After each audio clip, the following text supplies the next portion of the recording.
Soy Adolfo Alvarado Belloso, otra vez en el conversatorio virtual sobre temas procesales que la Academia Argentina de Derecho Procesal realiza como tarea de extensión universitaria para la maestría en Derecho Procesal de la Universidad Nacional de Rosario.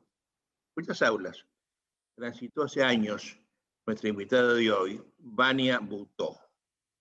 Vania es magíster en Derecho Público por la Universidad Católica de Chile, profesora de litigación oral en el proceso penal de la Academia Forense de Chile y juez de garantías en la ciudad de Santiago. Además, es una mujer que se destaca por su vocación de servicio académico. Está permanentemente trabajando en conferencias, cursos, cursillos, cursones, y actualmente ha empezado un programa que se llama Conversatorio Judicial, igual que este, Conversatorio Judicial, que tiene una importante impronta de derecho penal. Ella es juez de lo penal y ha dedicado mucho tiempo a hacer teoría general del proceso y proceso penal en sendos conversatorios de la mayor importancia a todos. Yo tuve la suerte de que me invitara a uno de ellos, he ido siguiendo varios, tiene gente interesante, versada, con temas críticos, algunos dolorosos. Vale la pena transitar por sus conversatorios. Estamos trabajando en ella en este preciso momento de hacer un blog unitario de conversaciones, las mías en Argentina, las de Vinicio Rosillo en Ecuador, las de ellas en Chile, las de Fermín Canteros en Paraguay. En tiempos de pandemia hay mucha gente que está haciendo esta tarea de divulgación científica, académica, docente, etc.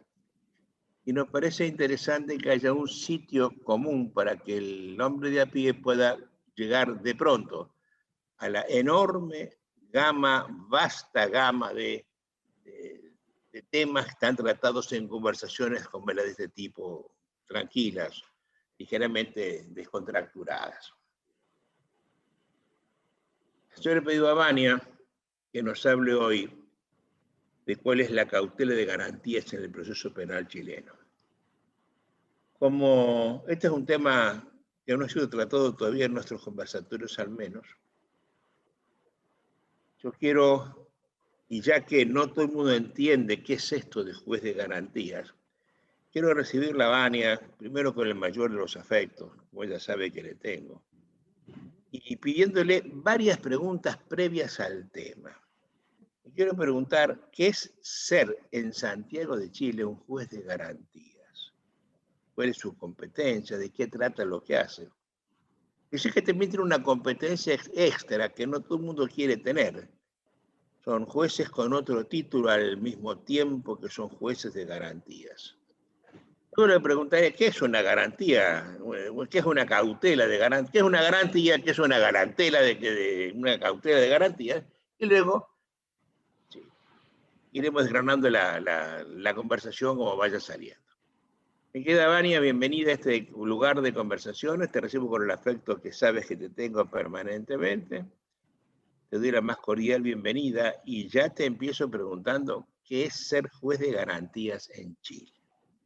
Te escucho bueno, con Adolfo, atención. muchas gracias por la invitación. La verdad, un orgullo un honor y un orgullo poder participar con usted. Bueno, yo soy juez de garantía hace 15 años.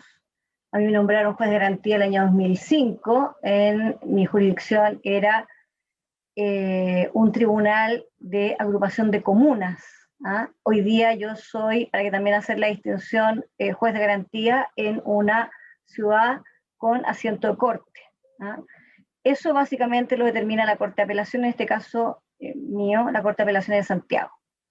El juez de garantía es uno de los dos jueces que intervienen en el proceso penal en Chile. El juez de garantía comprende la primera etapa, la etapa que va desde el momento de la detención de una persona hasta antes del juicio. Juicio, me refiero al procedimiento ordinario. Eso es lo que se llama la etapa preliminar, la etapa de preparación. La etapa, depende, hay quienes lo consideran como lo que es la etapa de investigación, o bien la etapa preparatoria. ¿Ah? En este caso, en el caso de Chile, el juez de garantía comprende, efectivamente, su competencia está dada tanto en la etapa de investigación que realiza el Ministerio Público, y bien también en la etapa preparatoria que llega hasta la audiencia de preparación de juicio oral. ¿Con qué termina la preparación? Termina con el auto de apertura. Esa resolución se envía al Tribunal de Juicio Oral en lo Penal y el proceso continúa con los jueces orales, que son tribunales colegiados. El juez de garantía es un juez unipersonal. Y bueno, y el juez de garantía... Jueces que no han intervenido en la investigación preparatoria. En nada, en nada.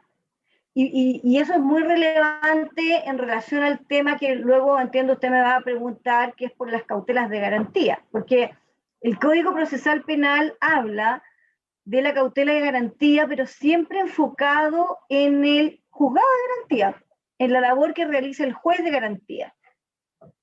Por razones de texto no lo incorpora al juicio oral. En el caso del juicio oral se pueden aplicar otras normas. Eso es como una cuestión de texto.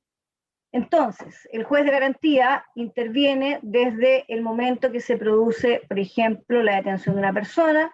Esta persona pasa a una audiencia de control de detención y nuestra obligación, nuestro deber, efectivamente, es garantizar los derechos tanto del imputado, de las víctimas, de los testigos, que esta persona haya sido detenida conforme a la ley. Por eso existe un control de legalidad de la detención. La verdad, las competencias que nosotros tenemos son muy variadas. Se puede dar, por ejemplo, una audiencia de formalización, se puede dar una audiencia, en este caso, procedimiento simplificado, podemos intervenir. ¿Me escucha, don Adolfo? Podemos intervenir. Totalmente bien, sí. En las... Digo con toda atención. Ya, perfecto, es que como que perdí la imagen. En las salidas alternativas, medidas cautelares, el control de las medidas cautelares, sobre todo la prisión preventiva, es decir, hay una serie de instancias que establece la ley donde nosotros como jueces tenemos que intervenir. Nuestra obligación en el fondo es garantizar que el imputado además se le respeten las garantías judiciales, tanto que contempla la ley, la Constitución, los tratados internacionales ratificados por Chile. ¿Quién es el que detiene? ¿El juez de garantías o el fiscal? No, acá primero a aclarar. Efectivamente, quien emite la orden de detención, si es que es por orden, es el tribunal. Pero la ley establece situaciones de flagrancia, donde quienes detienen son la policía o carabineros. A instancia, obviamente, se dan situaciones de flagrancia y obviamente si hay una instancia donde ya no se dan las hipótesis que establece la ley, el fiscal necesariamente tiene que pedir la orden al tribunal. ¿Quién es el que dispone de allanamientos, por ejemplo? ¿El juez o el fiscal? Lo solicita el fiscal al juez de garantía. Juez. ¿Y se lo da o no se lo da? Claro. Porque el fiscal puede, en este caso, por ejemplo, el fiscal puede pedirlo por escrito, donde lo va a ver el juez de turno que está a despacho. O el fiscal lo puede pedir vía telefónica al juez que está de turno de teléfono. O sea, tenemos jueces de garantía que están con turno de teléfono, con turno de audiencias programadas, con turnos de control de detención, con turnos de visita de cárcel. Hay distintos turnos que nosotros cumplimos. ¿Qué es un turno de teléfono, mi querida? El turno de teléfono, efectivamente, uno está a disposición, efectivamente, a disposición tanto del fiscal como del defensor para cualquier llamada. En el caso del fiscal, para pedir una orden de detención o cualquier medida intrusiva, o bien para la defensa, por ejemplo, una cautela de garantías o un amparo ante el juez de garantía. A mí me ha pasado que me han llamado por teléfono. Usted conoció lo que fue el estallido social, eso ha sido conocido por todos, la verdad, durante el estallido social que se produjo en octubre del año pasado. Nosotros teníamos que estar con el teléfono a disposición las 24 horas prácticamente, porque los abogados querían que los jueces nos constituyéramos en los lugares de detención para verificar las condiciones de sus representados. Y así lo hicimos. Yo, la verdad, por mi jurisdicción, visité todos los centros de detención, las comisarías, y la verdad, mi labor fue efectivamente verificar que las personas que estaban detenidas, su detención fuese ajustada a derecho, independiente que después la persona tuviese que pasar a control de detención. Por supuesto, hay un teléfono para Por lo todos, tanto, un número conocido por todos. Y si lo va pasando al que está de turno. Un número, no, yo tengo mi teléfono asignado al turno y ese teléfono es público, por lo tanto cualquiera puede llamar. Además, Oye, yo me encargué, ¿qué otro cargo público.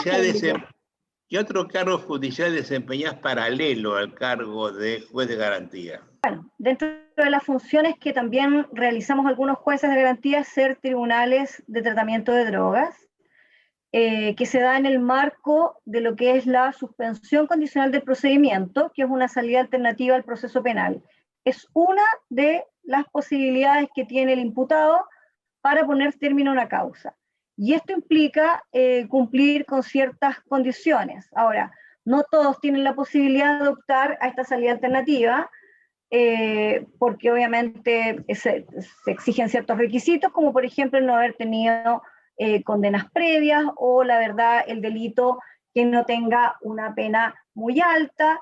Y en este caso, por ejemplo, en el caso de los adultos, ¿quiénes son nuestros usuarios? Personas que tienen causas, por ejemplo, amenaza en contexto de violencia familiar, lesiones, manejos en estado de ebriedad, adolescentes, por ejemplo, delitos de robo por sorpresa.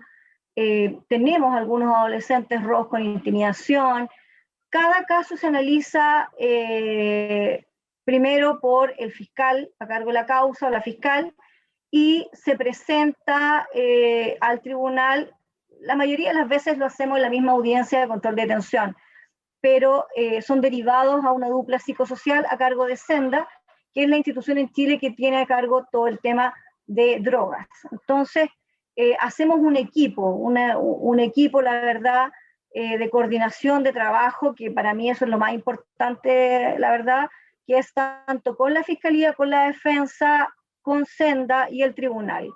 Por lo tanto, la persona, cuando está de acuerdo con las condiciones y está de acuerdo con someterse a esta suspensión condicional del procedimiento, específicamente con el TTD, la persona automáticamente va a quedar con un control sanitario que está vinculado al centro de rehabilitación, dependiendo del grado y compromiso que tenga por el consumo problemático de drogas y alcohol, y además a un control de seguimiento permanente que se hace por parte del tribunal y que se fijan audiencias una vez al mes. En mi tribunal, ese TTD lo llevo yo, ¿ah? Y la verdad, puedo decir que a nivel nacional, porque partimos, yo diría que el año 2009 me parece que partimos con los TTD, y partimos muy poquito. Y ahora existe una coordinación, y yo creo que usted conoce a don Roberto Contreras, ministro de la Corte de San Miguel. Él tiene la coordinación a nivel nacional de los tribunales de tratamiento de droga. Existe una unidad de coordinación que está a cargo del Poder Judicial, es decir, no es una cuestión menor. Lo que sí ha dificultado que hoy día no es ley, no tenemos una ley, y eso para nosotros ha mermado un poco el hecho de que poder incorporar más jueces, porque hoy día quienes somos jueces de Tribunal de Tratamiento de Drogas somos porque lo queremos ser. O sea, aquí nadie nos ha obligado, sino que fue una propuesta, y dijeron, bueno, ¿quiénes tienen este compromiso? Y en realidad para mí es un compromiso. O sea, para mí en lo personal, más allá de mi labor como juez de garantía, a mí me da una tremenda satisfacción cuando yo puedo ver una persona que llegó en condiciones, primero en condiciones en calidad de imputado, que está inmerso en un problema del cual no puede salir, donde el ilícito por el cual ha llegado detenido, evidentemente depende y está en directa relación con su consumo de drogas, con su consumo de alcohol, y después de prácticamente un año es otra persona.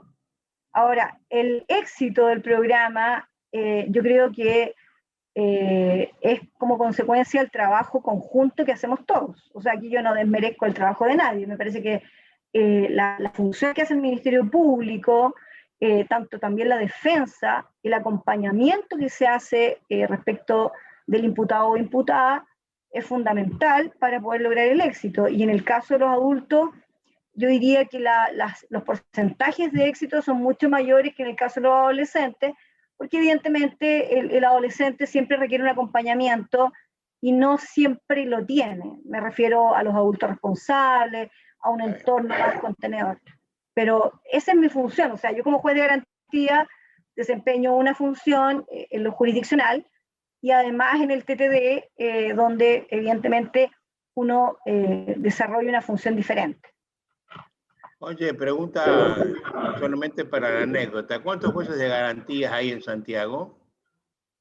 A ver, en total no podría dar una cifra, pero son 15 juzgados de garantía en Santiago, porque cada tribunal depende de la jurisdicción en la cantidad de jueces que tiene.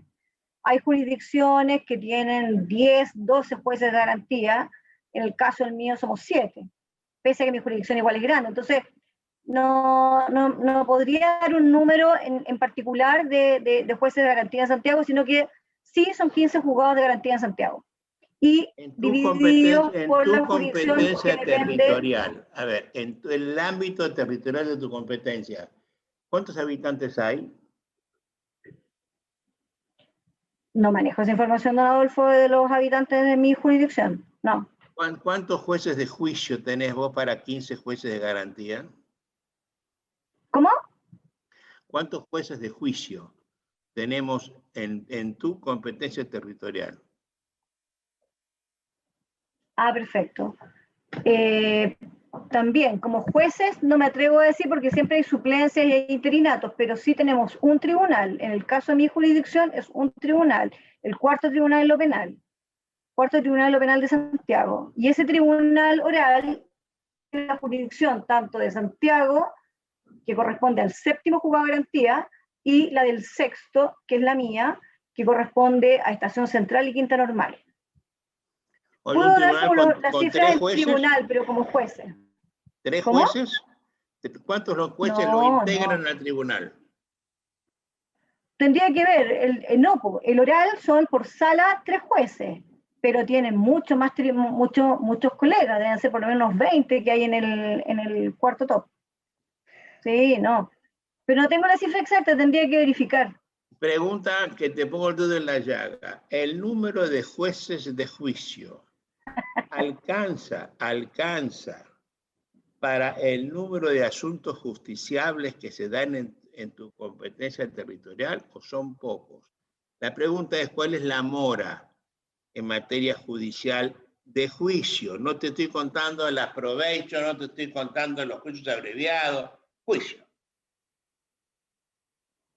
La pregunta la hago porque mi ciudad de Rosario, con 1 millón de habitantes, un poco más, 1.100.000, el año pasado entraron al Ministerio Público de la Defensa más o menos en números redondos 55.000 denuncias penales, de las cuales siguiendo un criterio de oportunidad, se eligieron casi 9.000. El resto se perdió para la eternidad. Entre las 9.000 hubo otras tantas más o menos audiencias imputativas, de libertad, de lo que fuere. Pero audiencias de juicio fueron 38. Ya, sí, Yo tengo 30 jueces, yo tengo 100 fiscales y 30 jueces, son 130 personas para hacer 28 juicios en el año. El sistema no me funciona, está claro lo que estoy diciendo, ¿no es cierto? Sí, sí. ¿Me escucha bien, don Adolfo? Sí, señora, la escucho bien. Ya. Bueno, a ver. ¿A ustedes les funciona? ¿Está bien esto? ¿O hay la enorme mayoría de denuncias que quedan tiradas en el olvido? No, a ver, mi opinión personal es que funciona, pero funciona gracias a que hay muchas causas que se terminan en los juzgados de garantía, y es una pelea que yo he dado, ¿ya? Y quiero explicarlo por qué. Porque en el proceso penal nosotros tenemos un procedimiento que es un procedimiento especial, que es el simplificado. Tenemos además el procedimiento abreviado y tenemos el procedimiento ordinario, que ese es el que pasa al juicio oral en el tribunal oral en lo penal, donde es este tribunal colegiado. Yo creo que hay muchas causas que hoy día, y estoy hablando en época de pandemia, hay muchas causas que se ha buscado sí o sí terminar en los tribunales de garantía. Aun cuando yo tengo la convicción de que debieron o debiesen haber ido al juicio oral. Pero es una decisión que, bueno, se ha tomado tanto por el ente persecutor, con acuerdo a la defensa, y si es que el tribunal así lo acepta, depende de cada juez. Yo creo hoy día que existe una importante demora, pero como consecuencia de todo lo que nos ha tocado vivir, y estoy hablando tanto del estallido social como la pandemia, va a haber un atochamiento en el caso de los juicios orales propiamente tal. Hoy día lo que se da en los tribunales orales, porque no todos lo están haciendo, no puedo generalizar, porque yo creo que hay tribunales que han hecho muchos juicios, eso me consta, a nivel nacional, pero en la jurisdicción que a mí me compete hay muchas audiencias de factibilidad, que no son audiencias de juicio, sino que efectivamente se reúnen los intervinientes para evaluar si efectivamente se va a poder hacer el juicio en las condiciones en que estamos. Porque también usted tiene que pensar que se han presentado reclamos por quienes evidentemente, y están en su derecho, no quieren realizar y estiman que se merman los derechos de sus representados haciendo un juicio por videoconferencia, o bien, claro, o bien también los tribunales han establecido distintas modalidades de trabajo donde se han hecho juicios presenciales, adoptando todas las medidas de seguridad. Hay otros que se han hecho semipresenciales, es decir, yo le mentiría si le dijera que cada tribunal o de manera generalizada se ha aplicado un sistema igual para todos, no. Yo creo que cada tribunal ha ido buscando la manera de cómo adaptar mejor el trabajo y cómo prestar un mejor servicio de justicia. Porque eso, o sea, usted sabe, yo llevo la camiseta puesta, o sea, yo efectivamente he corroborado que lo que más hemos intentado hacer es efectivamente buscar la fórmula de qué manera prestar un mejor servicio de justicia. Y seguramente para aquel que está siendo usuario del tribunal, lo más probable es que estime que a lo mejor el servicio no es el más adecuado y considere que su causa efectivamente está atrasada en comparación a lo que debió demorarse este proceso en un tiempo de normalidad. Yo por lo menos, como soy juez de garantía, no manejo directamente cómo está el tema de administración y gestión, en este caso del tribunal que a mí me corresponde por competencia, que es el cuarto tribunal oral de lo penal. Sí me consta de que hay distintos tribunales orales que han buscado distintas modalidades de trabajo y que efectivamente los juicios se están haciendo. Oye, hago una ahora, pregunta de que hay un atochamiento, sí. En mi ciudad hay gente que no le gusta el juicio abreviado porque sostiene que es un mérito de los fiscales el llegar a eso, porque estadísticamente logran mejores resultados, logran más pleitos terminados con el juicio abreviado, para lo cual lo que se busca es un arreglo a todo trance, y cuando esto ocurre, hay veces que se lo impulsa haciéndole severas admoniciones al imputado. Si usted no acepta esto, va a estar 1000 años preso, acá así va a estar 2 años y medio. Lo cual ha hecho que algún importante doctrinario en América haya dicho que antes teníamos presos sin condena, ahora tenemos condenados sin proceso, sin juicio, ¿no?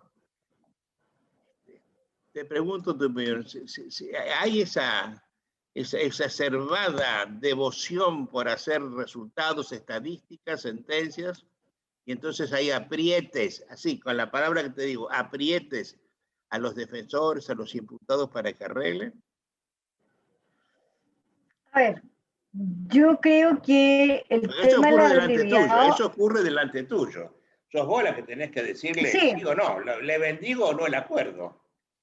sí, lo que pasa es que yo soy el mal ejemplo de los que no bendice el acuerdo. Entonces, puede que, porque esto me lo han dicho, me lo han dicho en audiencia, pero magistrado me dice, pero si esto ya está acordado entre la defensa y la fiscalía, y ojo que acá voy a abogar por los dos lados, porque en el fondo yo soy juez, y yo advierto cuando tengo una causa, porque eso lo he visto, una causa, por ejemplo, con varios imputados, donde los imputados tienen hojas y hojas de antecedentes penales, donde el Ministerio Público, para obtener una condena rápida, por decirlo así, evidentemente no consideran las agravantes, no consideran las agravantes y pueden ser incluso más de una muchas veces. Entonces, disminuyen el grado de desarrollo ilícito. ¿Ah? La calificación jurídica, tenemos una persona que puede haber sido formalizada por un delito de robo lugar, no habitado, un robo lugar habitado, por ejemplo, y resulta que terminamos con una persona que es acusada por una violación de morada. O tenemos un robo con intimidación que partió formalizado, presa a la persona, estuvo en prisión preventiva y resulta que tenemos una acusación o un requerimiento después, una sustitución de procedimiento con un requerimiento en amenazas con arma blanca. Es decir, yo creo que se da para los dos lados. ¿Ah? Yo creo que aquí tanto la Fiscalía como la defensa instan por los abreviados porque evidentemente por un lado la defensa quiere obtener una pena, una sanción mucho más baja. Eso es así. ¿Ah? Y estoy hablando tanto de la defensa pública como de la defensa privada. Yo creo que lo que se aboga es efectivamente llegar poder obtener una pena mucho más baja. Pero a su turno también se puede dar la situación de que el Ministerio Público no tiene ninguna posibilidad tal vez o sabe de que en una causa, por ejemplo, estoy hablando de causas complejas, delito de violación o de abuso sexual de un menor de edad, por ejemplo, sabe que no va a tener nunca la declaración o el consentimiento de los padres para que efectivamente se pueda llegar a un juicio, obviamente por protección al menor. Entonces, hay causas donde las víctimas no quieren declarar y evidentemente el Ministerio Público insta por un abreviado. O sea, yo creo que las razones por las cuales tanto, más allá, ojo, más allá de obtener condena, o en este caso las defensas obtener una absolución, cuando hemos tenido, por ejemplo, causas cuando no se presenta la prueba al juicio, evidentemente el Ministerio Público lo que tiene que hacer es pedir el sobreseimiento definitivo. Entonces, porque no tiene pruebas para sostener la imputación en el juicio. Entonces yo creo que el caso de los abreviados se da para ambos casos. Tanto las defensas buscan mucho, estoy hablando del caso de Chile, buscan mucho el abreviado por una pena más baja, porque automáticamente la ley les reconoce un atenuante, cuál es la de colaboración sustancial, al esclarecimiento de los hechos, con el solo hecho de aceptar este procedimiento. Y si tiene antecedentes, obviamente, y el Ministerio Público no le reconoce agravantes, claramente le va a mejorar en el caso de la determinación de la pena que se deba aplicar.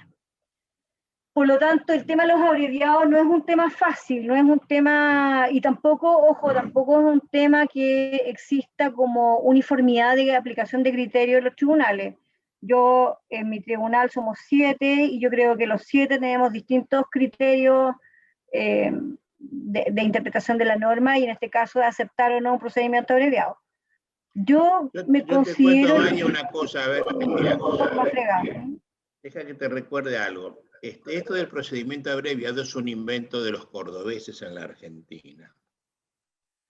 A mediados del siglo pasado, en los años 60, más o menos, 60, 70, no tengo presente, ya pasó tantos años, se dieron cuenta de que el sistema procesal, el sistema penal judiciario no funcionaba más. Entonces, algún importante procesalista que fue diputado, juez, ministro, etcétera, entre sus distintos cargos, tomó algunas decisiones importantes. Comenzó destipificando ciertos delitos. La lesión leve dejó de ser delito. El choque de auto, que era delito, dejó de ser. Siguieron con la imposibilidad de detener por otros ciertos delitos, los llamados delitos menores. Liberación de domicilio, delito menor, no se detiene más. Se hace el proceso, pero no se detiene. No hay prisión preventiva de ninguna manera para nadie, no es detenible el imputado. Para despoblar las cárceles siguieron con las probation. E inventaron el juicio abreviado, lo inventaron, porque era la forma de llegar a sentencias que de otra forma no podían llegar. Para lo cual había que lograr la confesión del imputado. En el año 64 empezó a decirse que por los procesalistas penales importantes de la época, vos no habías nacido todavía, que la confesión no podía ser un medio de prueba, era la probatio probatísima, sino que era un medio de defensa. Por tanto, empezó a prohibirse la chance de la declaración indagatoria, y yo declaro si quiero y si no quiero nada me pasa. No es un antecedente en contra que pesa sobre mi cabeza porque yo no quiera declarar. Sin embargo, en los años, sobre el final del año 2000, había un juez en la Argentina que le ponía su micrófono y hablaba de cualquier cosa. Opinaba de la inmortalidad de los cangrejos, por ejemplo. Y alguien le dijo un día, ¿usted qué opina, señor de fulano? Y dijo, ¿usted sabe? Y le dijo se abstuvo de declarar, algo tendrá que ocultar ese sotreta, le dijo el juez, ¿no? Para que te venga una idea de cómo funciona en la mente de los jueces esto, ¿no? No obstante, se terminó la idea de que la prueba fuera probatio probatísima, la confesión. Porque yo he visto, puedo dar nombre y apellido, de una niña de 18 años, menor de edad por la Argentina en ese entonces, manejando un auto por la costanera de mi ciudad, mata a una persona en la calle, un accidente de tránsito, una lesión, un homicidio culposo. La chica llama desesperada en estado de shock al padre, llega corriendo muy cerca del padre, la corre la chica del asiento, se sienta él y él asume el accidente de tránsito. Cuenta cómo fue él, cómo la chocó. A mí eso me pareció, yo era amigo de ese señor, por eso conozco todos los detalles. Soy amigo. Y me pareció una cosa digna de toda ponderación y preciosa, ¿no? Que un padre le evite a una hija pasar por el estrés feroz de un proceso penal. En el fondo, un accidente de tránsito es una cosa no muy justa, ¿no es cierto? Para la chica dolorosa, para el padre le evitó el pianito, le evitó tantas cosas. A mí me pareció precioso lo que había hecho, porque me pareció que era un acto de amor filial. Pero amor filial o no, mostró que la confesión de él era mentirosa. Y por tanto la confesión no podía ser la probatio probatísima. Con los años, y en Estados Unidos hay mucha muestra de esta, hay un ejemplo parecido en una de las versiones del Padrino, cuando al capo de la mafia, al Don, se le imputa un delito importante por el cual puede perder la vida o la libertad, se busca en la familia mafiosa una persona que tenga una enfermedad terminal, un cáncer terminal. Se le da $1 millón, una cifra para que quede bien toda su familia por 3 generaciones, y se le enseña los detalles del delito para que él vaya y lo confiese. Y así ocurría. Con lo cual también me vuelve a demostrar que la confesión sigue siendo mentirosa. Puede ser mentirosa, solo que ahora por dinero. Y ya no es lo mismo por amor filial que por dinero, ¿no es cierto? Entonces, eso hizo que cayera en desprestigio de la confesión. Y hoy, vos sabés que no pasa de ser un indicio.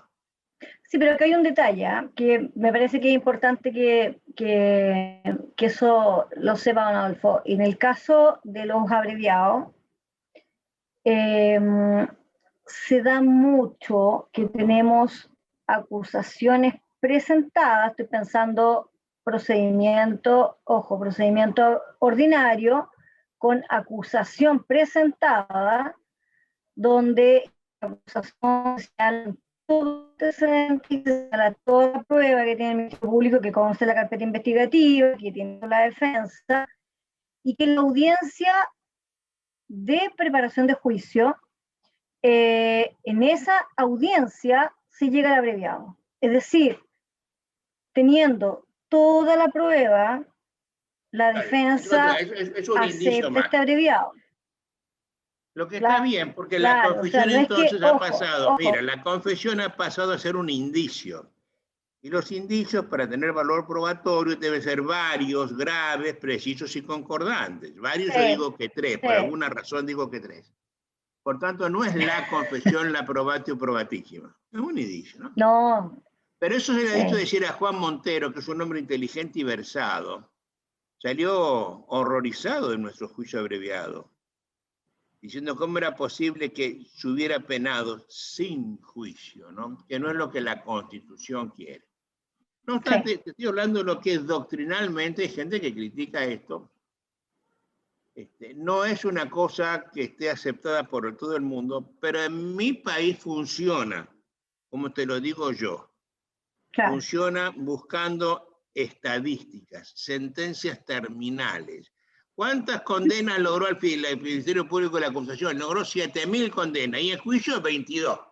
No, es terrible la diferencia, ¿eh?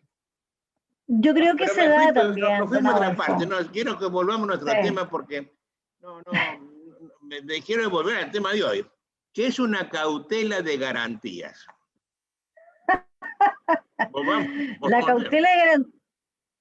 La cautela de garantías son, son medidas que puede adoptar el juez, ya sea de oficio o a petición de parte, cuando advierte, cuando ve que el imputado se encuentra imposibilitado de ejercitar y ejercer sus derechos que están garantizados judicialmente tanto por, en este caso, la Constitución, la ley, los tratados internacionales ratificados por Chile.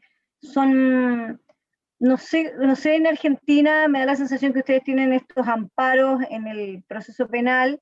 En Perú también se dan como tutela de derechos. Me parece que cada país cambia el nombre. En el fondo lo que se busca acá es... Perú no es ejemplo de nada. Perú no es ejemplo de nada. Perú tiene prisiones preventivas por 3 años, renovables por 1 año más. O sea, para saber si tienes que estar presa o no, te ponen presa por 4 años. Está bien, pero bueno, artículo 71, inciso 4, el Código Procesal peruano por lo menos lo contempla en el texto. Digamos, a ver, volvamos. ¿Cuáles son? A ver, entonces, yo tengo derechos, ¿qué? ¿Y cómo me los cautela? ¿Quién los cautela? ¿Cómo es eso? Ya, a ver, la cautela de garantías estaba contemplada en el artículo 10 del Código Procesal Penal, que tiene la particularidad y la importancia que está consagrado dentro de los principios que inspiran nuestro código, debido proceso, presunción de inocencia, y dentro de eso está nuestra cautela de garantía. Esta cautela lo que busca en definitiva, yo creo que, bueno, es la eficacia, ¿cierto?, la rapidez respecto del cual el actuar del juez de garantía puede solucionar una demanda, en este caso, de un imputado, por ejemplo, personas privadas de libertad, una persona que no ha tenido posibilidad de hablar con su defensor, por ejemplo. En el caso de una persona que ha sido detenida, la defensa puede incluso alegar cautela de garantías por las mismas lesiones que puede presentar esta persona.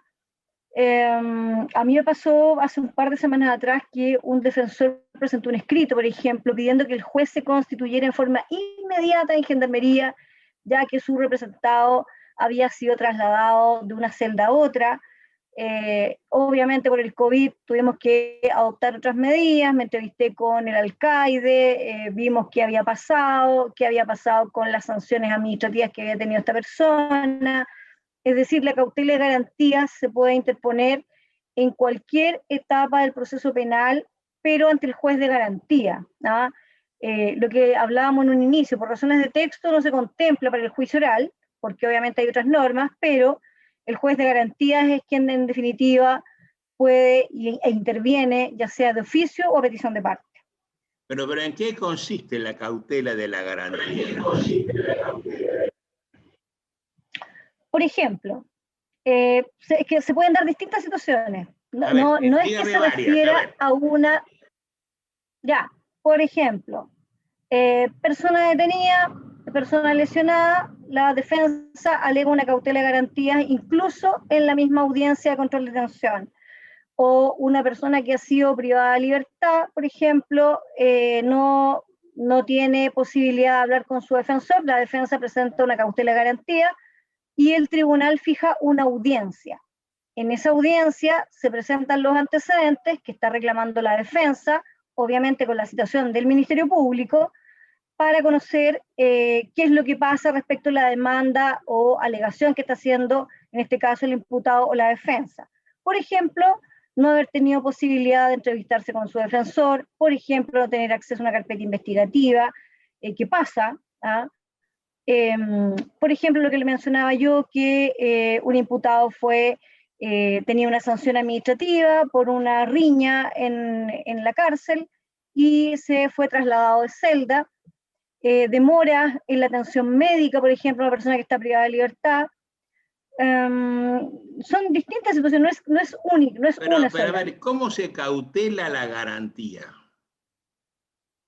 Bueno, en este caso el tribunal cita una audiencia, el tribunal tiene la posibilidad de suspender incluso el procedimiento, es decir, para poder recabar más antecedentes, si es una situación que la verdad a mí no me ha tocado, sobreseer incluso la causa, pero la ley lo contempla, se puede incluso sobreseer. Yo como defensor de un imputado interpongo una cautela, solicito una cautela de garantías porque no me dejan hablar con el imputado. ¿El objeto es que me dejen hablar con el imputado? Claro. El objeto es que lo dejen hablar con el imputado y puede ser que incluso el tribunal se constituya en el penal o bien que se fije una audiencia y se solicite el traslado del interno de la persona que está privada de libertad, a objeto que se pueda entrevistar con su defensor. Ahora, nosotros siempre tenemos que poner en la hipótesis del defensor público y el privado. Tenemos dos situaciones distintas. La Defensoría Penal Pública ha establecido un sistema bastante bueno, con tecnología de punta, creo yo, en coordinación con Gendarmería para poder tener entrevistas con sus representados de manera telemática, de manera virtual. Y en el caso de las defensas privadas, cuando se ha visto alguna dificultad, el tribunal cita derechamente audiencia. Y las audiencias son rápidas, es decir, si la solicitud llega hoy día, se provee, se puede proveer hoy mismo con una providencia urgente y se fija audiencia para mañana. Es decir, la cautela de garantía es absolutamente rápida. O sea que... Se critica... Sí. A ver, lo que estamos hablando es del aseguramiento, de la efectividad del aseguramiento de la garantía. El cumplirse de la garantía que está siendo desconocida por la autoridad administrativa. Estamos hablando efectivamente de que el tribunal asegure el derecho que tiene el imputado en el proceso penal para ejercer efectivamente sus garantías, sus derechos que están consagrados tanto en la ley, la Constitución como en los tratados internacionales. Y estos pueden ser variados, pueden adoptarse distintas fórmulas. Nosotros, oye, la verdad... A ver, pero eso, la palabra cautela no tiene nada que ver con el tema, ¿no? Estamos hablando de asegurar un derecho, no de cautelarlo. Bueno, ya. Sí, es que la cautela de garantías, como usted a lo mejor le va a sonar medio extraño, pero acá la crítica que se hace es como el bolsillo payaso. La cautela de garantías se aplica para todo. Es un arma jurídica que tienen las defensas para poder velar por los derechos de sus representados. ¿Qué norma establece la palabra cautela de garantía? ¿En el Código Procesal Penal? Sí. El artículo 10. ¿Qué dice el artículo 10? Artículo 10. ¿Lo leemos? ¿Leemos el artículo 10? Ya. Artículo 10, cautela de garantías. En cualquier etapa del procedimiento en que el juez de garantía estimare que el imputado no está en condiciones de ejercer los derechos que le otorgan las garantías judiciales consagradas en la Constitución Política, en las leyes o en los tratados internacionales ratificados por Chile y que se encuentran vigentes, adoptará de oficio o a petición de parte las medidas necesarias para permitir dicho ejercicio. Si esas medidas no fueran suficientes para evitar que pudiere producirse una afectación sustancial de los derechos del imputado, el juez ordenará la suspensión del procedimiento y citará a los intervinientes a una audiencia que se celebrará con los que asistan. Con el mérito de los antecedentes reunidos y de lo que en dicha audiencia se expusiere, resolverá la continuación del procedimiento o decretará el sobreseimiento temporal del mismo. Esa es la norma de la cautela de garantía que establece cautela está en el título de una norma. Si lo quieren analizar así. Porque la palabra cautela es una palabra anómala para establecer la vigencia, asegurar la vigencia de un derecho, ¿no? Compararla con las cautelas procesales civiles. El embargo. Porque soy un hombre cauto, tengo la cautela de asegurar que mañana yo podré cobrar, si no me dan un montón de cosas, si la persona no se murió porque fue de atracción, si no cayó en quiebra por otra razón, si no hay precedencias, privilegios, preferencias, etc. Pero eso no tiene nada que ver con el aseguramiento efectivo del derecho constitucional, ¿no? No te voy a preguntar quién hizo ese código, no te voy a preguntar. Pero, ¿sabes por qué? Porque en América Latina... Nosotros estamos tan acostumbrados, don Adolfo, a lo mejor puede ser para usted una cosa extraña, pero estamos tan acostumbrados a tener que resolver de manera diaria. Si yo voy al Paraguay con la frase cautela de garantía, y me voy a Salta, me van a mirar como si... ¿De dónde sale? ¿De qué estamos hablando, señor? Porque además, la medida cautelar es la prisión preventiva en lo penal. Sí. ¿Qué se cautela? ¿Qué se cautela? El aseguramiento del proceso, nada más, en ciertas condiciones. Lo que pasa es que nosotros tenemos medidas cautelares, la prisión preventiva, y tenemos varias más, arresto domiciliario, arraigo. Bien, pero es una prisión. ¿Dónde lo detengo es distinto? En la casa, en el sanatorio, en la prisión. Siempre es arresto. Lo tengo preso, no me importa en qué lugar. Arresto total en el domicilio. Pero siempre es la misma, es la privación de la libertad. Donde lo hacemos, en esencia es la misma cosa, ¿no es cierto? Bueno, contame por favor, Ana, que me imagino que ya la gente entenderá de qué estamos hablando, ¿cuáles son las limitaciones legales que se dan frente a la cautela de garantías? Bueno, las limitaciones básicamente lo que ya había señalado, que está por una cuestión de texto contemplado y se establecen solamente como competencia del juez de garantía, no así en el juicio oral. Y yo creo que básicamente porque evidentemente lo que se buscaba era la continuidad del juicio. Existen otras normas que se aplican en el caso del tribunal oral en lo penal, si es que existe algún inconveniente, pero lo que se espera es que el juez de garantía ya haya solucionado en el procedimiento previo a llegar al juicio cualquier inconveniente, cualquier problema que se haya suscitado respecto al imputado. Oye, ¿cómo funciona la cautela con la detención y la prisión preventiva? A ver, también me voy al inicio, cuando partimos. En el caso de la función que nos corresponde a nosotros hacemos un control de legalidad. En la audiencia de control de detención, por ejemplo, la defensa se advierte que una persona ha sido agredida, ya sea por particulares, por alguna de las personas que ha participado en su detención, perfectamente puede presentar la misma cautela de garantía en la audiencia de control de detención.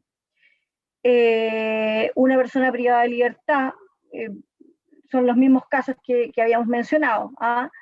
El control de detención que nosotros hacemos está ligado directamente con las normas que establecen la detención por flagrancia, la detención ya sea por una orden judicial previa. Por lo tanto, cuando nosotros tenemos la entrevista con el imputado, una de nuestras obligaciones es que efectivamente ver que se hayan respetado todos los derechos del imputado, es decir, que sepa por qué estaba siendo detenido, que conozca sus derechos, que tenga la posibilidad de entrevistarse con su defensor, si es que quiere hacer alguna denuncia, si es que ha sido agredido, que lo haga en la audiencia. Muchas veces incluso las personas cuando, porque pasa, que no conocen evidentemente sus derechos, la misma defensa lo pide en la audiencia. Si yo veo que hay una persona que presenta lesiones, pido efectivamente, si es que Gendarmería tiene la constatación de las lesiones, me preocupo de que efectivamente esa constatación de lesiones esté en la carpeta investigativa.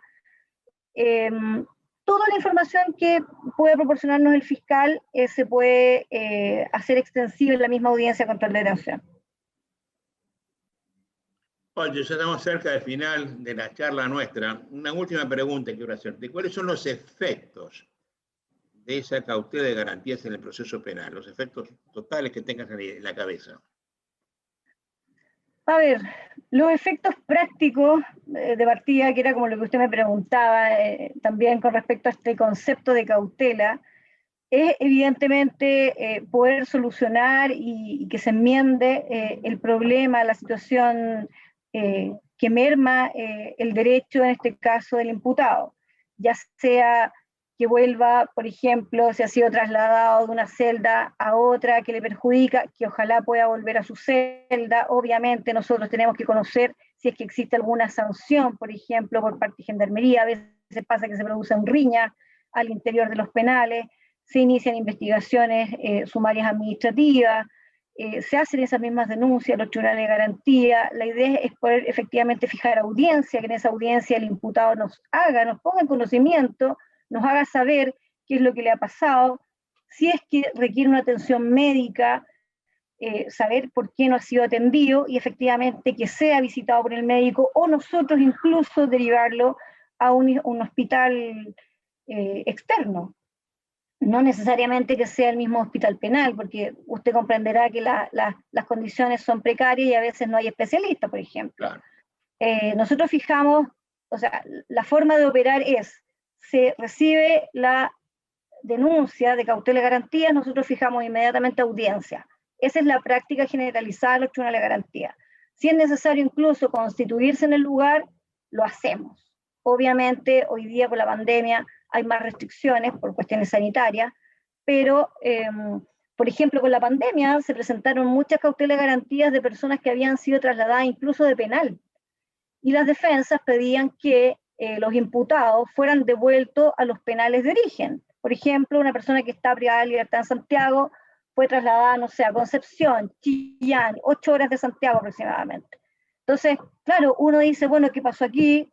Fija la audiencia, pide informe a Gendarmería nos dice, ¿sabe qué? En Santiago, la verdad, el COVID en el lugar donde están está haciendo estragos, por lo tanto tuvimos que sacar la mayor cantidad de gente de la celda y trasladarla a los penales donde hubiese más espacio. O sea, se daban situaciones así, a propósito de la pandemia, por ejemplo, donde se presentaron efectivamente cautelas de garantía, porque las personas, si bien es cierto, había una situación sanitaria, pero no podían ser visitados por su familia. Entonces, son situaciones así, cosas muy prácticas. Nosotros podemos incluso, como bien leímos la norma del artículo 10, se puede suspender el procedimiento, se puede sobreseer la causa, pero evidentemente todo con los antecedentes que proporcionen los intervinientes. Acá la audiencia siempre se hace, tanto con la defensa como con el Ministerio Público o el querellante, si es que lo hay, según sea la causa. Oye, Vania, me encantó esta charla, lo más ilustrativa. Llevamos exactamente 1 hora y 1 minuto conversando. Así que ya tengo que cortar, te voy a agradecer esto, te voy a dar 1 minuto más para que digas vos una expresión de anhelo respecto del tema, y con eso cortamos. ¿A qué se refiere con expresión de anhelo, por favor? ¿Cómo te gustaría que esto funcionara? Si te gusta, si no te gusta, que sigamos, que lo mejoremos, que lo que te parezca. ¿En cuanto al proceso penal, dice usted? Claro. Ya. A ver, bueno, yo tuve la fortuna, o desfortuna, no sé cómo llamarlo, de conocer los dos procedimientos. El antiguo, donde el juez investigaba, acusaba y fallaba. Yo fui juez del antiguo sistema, donde tuve que lidiar con temas administrativos que no me gustaban, donde tuve que incluso preocuparme de la contabilidad del tribunal, donde tenía que preocuparme de las cosas más básicas administrativas, y eso me cargaba. O sea, yo decía, bueno, yo no estudié en la academia judicial para esto, decía yo. Y me encontré además, porque yo creo que uno peca muchas veces de ingenua, me encontré con funcionarios ya con muchos años en el sistema judicial que tenían algunas malas prácticas, donde incluso a uno le escondían los expedientes. O sea, yo creo que nadie sabe el calvario que a veces pasamos los jueces. A mí me pasó que a mí nadie me creía que yo era juez también, porque además tenía una cara de cabra chica, así como que nadie me creía hasta que no me veía sentada en el estrado. Entonces, eso es terrible. A mí me pasó lo mismo cuando era joven. Es terrible eso. Entonces, ¿qué es lo que pasaba? Que yo tenía que poner cara de seria, tener una actitud siempre como con el ceño fruncido, tener una actitud más distante, gendarmería, porque usted comprenderá que, claro, han dicho esta cabra joven, la verdad, nadie como que me cotizaba mucho cuando llegué al tribunal. La persona que estaba sentada en mi puesto también como que no creyó que yo era la persona que venía recién nombrada a ejercer el cargo. Entonces, me tocó vivir, me tocó conocer el lado más negativo, creo yo, del antiguo sistema. Lo viví en carne propia, y cuando llegó la reforma, yo lo único que quería era ser juez de garantía. O sea, para mí es un tema de vocación. Por lo tanto, yo siempre veo esto de manera más positiva y que se puede mejorar. Siento que es una pelea que uno siempre está dando. De hecho, por ejemplo, para el estallido social, para lo que ha sido la pandemia, los jueces de garantía nunca hemos parado, siempre hemos estado trabajando. Yo he tenido que estudiar estando de turno. La verdad, uno ha tenido que lidiar a lo mejor con cosas muy domésticas, pero yo soy madre, tengo 3 hijos, y sigo funcionando. Para la pandemia, usted sabe mejor que nadie todo el desastre que ha significado en las vidas de todos nosotros, pero nosotros como tribunal, como juez, hemos seguido funcionando. Entonces, yo creo que yo confío plenamente en la labor que están haciendo mis colegas. Pueden haber críticas, pero los jueces de garantía, la verdad, hacemos turnos de manera permanente. Lo que usted me preguntaba, turnos de teléfono, turnos de despacho, turnos de audiencias de control de detención. En Santiago nosotros tenemos un pool de jueces, por lo tanto el pool de jueces nunca para. Yo, si bien es cierto, tengo una jurisdicción determinada por ley, pero si estoy de turno en control de detención me puede tocar cualquiera. Entonces, siempre se busca nivelar el trabajo, equiparar la carga de trabajo, por lo menos también cuando estamos en turnos de control de detención. Yo soy positiva de nuestro sistema procesal penal. Yo tengo la camiseta puesta por el trabajo que hago, y lo que también le he mencionado, o sea, no solamente ser juez de garantía, sino también ser juez de tribunal de tratamiento de droga. Lo hago porque fue un compromiso que adquirí y para mí tiene una enorme satisfacción. Y bueno, y siempre está en mí también la posibilidad, como usted lo ha señalado, de generar instancias académicas. Me parece que los jueces siempre tenemos que estarnos capacitando y capacitarnos de manera permanente. Ese es un compromiso mío de vida. Yo siempre, usted me va a ver haciendo algo. Yo nunca voy a estar en el fondo sentada en mi despacho esperando que las cosas me lleguen. Yo siempre salgo a buscar. Me parece que la característica de los poderes judiciales, muchas veces los jueces son más apáticos, la verdad, como que se desconectan un poco de la realidad. Yo creo que el juez tiene la obligación de estar conectado con la realidad de su comuna, de su región, de poder entender las necesidades que tiene la gente, porque la impresión siempre es necesario saber qué pasa con el usuario, porque el usuario tiene una percepción muy distinta. Por eso que las malas estadísticas siempre de la confiabilidad que hay respecto a los jueces. Yo creo que el juez tiene la obligación de ser siempre, obviamente, transparente, que la comunidad sepa, que la comunidad entienda, yo creo que es fundamental. Yo trato de ser bien didáctica también en las audiencias, porque la gente, que la gente que llega a los tribunales es gente de escasos recursos, entonces tiene que poder entender, ya sean tanto imputados como víctimas, lo que está pasando en el proceso y tratar de hacerlo en un lenguaje sencillo. Ese es mi compromiso. Siempre, la verdad, con la camiseta puesta. Oye, te felicito, te agradezco. Me encantó esta charla. Va a salir, tengo que editarla. Va a tardar como un mes en salir esto. Ya te la voy a hacer llegar con antelación para que te escuches. Querida, gracias por todo. Un beso grandote y con todo mi agradecimiento. Hasta pronto y hasta siempre. Un gran abrazo y hasta siempre, porque tenemos mucho trabajo que hacer juntos todavía.